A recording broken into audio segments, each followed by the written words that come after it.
Hello বন্ধুরা, কেমন আছো তোমরা? নতুন একটা ব্লগ নিয়ে আমি আবার চলে আসলাম।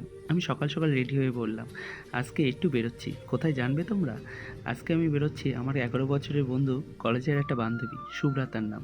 তার বাড়িতে সরস্বতী পুজোর নেমন্তন্ন ছিল। তাই কী করব, বেরিয়েই পড়লাম। সে সকালবেলা ফোন করলো, চলে গেলাম। এই যে বাইক নিয়ে আমি যাচ্ছি আস্তে আস্তে। আমার এটা একটা বাইক। এই যে বাইকে, এই যে শুভ্রার বাড়ির সামনে আমি চলে আসলাম। এই যে লাল শাড়ি পরে দাঁড়িয়ে আছে, ইনি হচ্ছে আমার বান্ধবী শুভ্রা।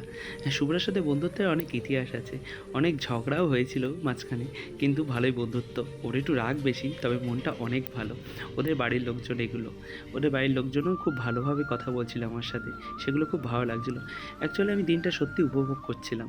আসলে ঘরের মধ্যে থাকার থেকে একটু বাইরে বেরোনো সত্যি মনটা অনেক ভালো হয়ে যায়। আর এই যে দেখছো একটা ছোট্ট একটা মামুনি, এর নাম সৃজিতা। সৃজিত এত ভালো, আমাকে শুধু বলছে আঙ্কেল চলো একটু ভিডিও করব। ওর অনেক কাহিনী বলছিল, ওর দিদির সাথে কাহিনী বলছিল, ওই রামকৃষ্ণ মিশনে কীভাবে পড়ে সেই কাহিনীগুলো আমাকে বলছিল। এত ভালো একটা মেয়ে এত সুন্দরভাবে আমার আপন করে নিচ্ছিল, মনে হচ্ছিল আমার যেন নিজেরই একটা এরকম একটা মেয়ে। তো এই যে দেখছো শুভ্রার স্টুডেন্টগুলো, এরাও খুব ভালো। এরাও আমাকে খুব সুন্দরভাবে আপন করে নিচ্ছিল, আপনার সাথে হেসে খেলে কথা বলছিল। ওই যে কোনায় বসে আছে, ওই আছে কোনায় আছে স্বর্ণালী দিদি। স্বর্ণালী দিদি, তারপর আছে কঙ্কনা দিদি। এরা এত পাকা, তবে ভালো খুবই।